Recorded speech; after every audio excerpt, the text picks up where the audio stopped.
So हामी UK मा जब खोज्छौं धेरै क्वेशन हुन्छ हाम्रो प्रोसेसै के हो जब खोज्नु युके मा चाहिँ फर्स्ट कुरा चाहिँ हामी यो भन्छौं तपाई हाम्रो इन्क्वायरी डिपार्टमेन्टमा कन्ट्याक्ट गर्नु होला यदि टिकटक मा सोशल मिडियामा भिडियो हेर्नुहुन्छ भने रिच आउट गर्नु मेसेज गर्नु अनि रिक्वेस्टमा मेसेज आउँछ उहाँले रिप्लाई गर्नुहुन्छ र नम्बर दिनुहुन्छ व्हाट्सएप नम्बर कन्ट्याक्ट गरेर इन्क्वायरी डिपार्टमेन्टबाट पुरै क्लियर भइहाल्नु कि हामी जब खोज्न सक्छौं कि सक्दैनौं उहाँले क्लियर गरिदिनुहुन्छ फोनबाट नै किनभने त्यो जरुरी छ कि यस्तो नहोस् कि तपाईले पेमेन्ट गर्नुहुन्छ त्यसपछि थाहा हुन्छ ओ तपाईको त जबै हामी खोज्न सक्छौं फेरि रिफन्ड गर्नुपर्छ त प्रब्लम हुन्छ त्यो भन्दा बेस्ट तपाई इन्क्वायरीमा सबै क्ल्यारिटी भइहाल्छ के क्वेशन छ तपाई कस्तो जब खोज्नु भएछ हामी त्यो जब खोज्न सक्छौं कि सक्दैनौं क्लियरली भन्छौं हाम्रो चार्जको बारेमा पनि क्लियर हुन्छ हाम्रो टर्म्स एन्ड कन्डिसन पोलिसीको बारेमा एकदम क्लियर गर्छौं हाम्रो टिम मेम्बरले कस्टमर केयरबाट उहाँले सबै कुरा क्लियर गरिदिनुहुन्छ त्यसपछि यदि तपाईले इन्ट्रेस्टेड हुनुहुन्छ भने कलमा पहिला कुरा गर्नु अनि फर्दर तपाईले इन्ट्रेस्ट हुनुहुन्छ भने हामीले मेसेज गरिदिनु व्हाट्सएपमा या हामीले मेल गर्नु मेलले कस्टमर केयरलाई पुरै डिटेलमा टर्म्स एन्ड कन्डिसन सेन्ड गर्नुहुन्छ अनि तपाईले यदि प्रोसेस स्टार्ट गर्नुहुन्छ या मेलबाट रिप्लाई गरिदिनु I want to start the process या इन्क्वायरी डिपार्टमेन्टको व्हाट्सएप नम्बरमा जब खोज्न आउनुहुन्छ भने एक कुरा चाहिँ ध्यान राख्नु होला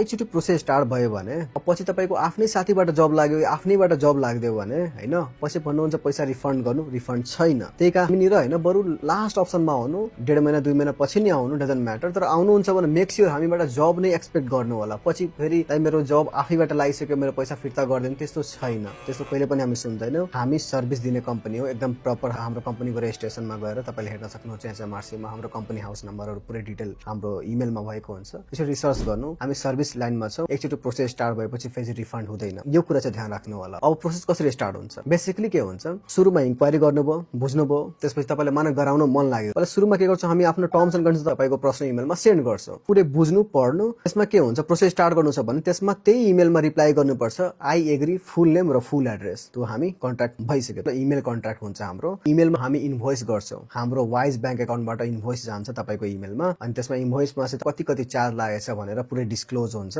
त्यो चार्ज हेर्नु अनि पे गर्नुपर्छ पे गर्न बेला त इजी बैंक ट्रान्सफरबाट गर्नु होला पेमेन्ट आउन बित्तिकै के गर्छौं गुगल च्याटमा इनरोल गर्छौं हाम्रो जति पनि डकुमेन्ट लिने प्रोसेसहरु छ सबै गुगल च्याट थ्रु गरेको हुन्छ व्हाट्सएपबाट गर्दैनौ किनभने व्हाट्सएपमा हजारवटा मेसेज आउँछ व्हाट्सएपमा तपाईले यदि पेमेन्ट गरेर आउनुहुन्छ भने मेसेजको रेस्पोन्स त आउँछ ढिलो हुन्छ त्यही कारण चाहिँ हामीले जो मान्छे पेमेन्ट गर्दियो भने हामी उहाँले गुगल च्याटमा कस्टमर सर्भिस कस्टमर केयर हुन्छ त्यसमा मेसेज गर्नु होला क्विक रेस्पोन्स आउँछ के कस्टमरले त छिटो रेस्पोन्स आउँछ अफ कोर्स कुरा त्यही कारण हामीले सबै कुरा गुगल च्याट थ्रु गरेको हुन्छ त्यसमा तीनटा डिपार्टमेन्ट एउटा इनरोलमेन्ट डिपार्टमेन्ट हुन्छ head of customer care job shorter भनेको हुन्छ त्यसपछि एउटा कस्टमर केयरमा सबै डकुमेन्टहरु मागेको हुन्छ तपाईको सीबी बनाउनको लागि के फोटोहरु चाहिन्छ इमेलहरु चाहिन्छ NI number passport share code terms letter सबै कुरा मागेको हुन्छ त्यसपछि सबै डकुमेन्ट आइहाल्छ भने तपाईले हामी सीबी कल गर्छौं म आफै कल गर्छु या कुनै टिम मेम्बरले कल गर्नुहुन्छ सीबी कल त्यसमा सीबी को बारेमा तपाईले कल आउँछ तपाई कस्तो खालको जब अब खोज्ने हो हैन त्यही हिसाबले तपाईको सीबी कस्टमाइज गरेको हुन्छ त्यो भएपछि 2 दिन हामीले टाइम लाग्छ सीबी बनाउनमा हामी के गर्छौं असाइन गर्दैछौं हाम्रो एउटा टिम मेम्बर हुन्छ पर्सनल कस्टमर केयरलाई असाइन भइहाल्छ तपाईको एप्लिकेसन अब तपाईको एप्लिकेसन जे पनि क्वेशन छ भने तपाई आफ्नो एप्लिकेसनको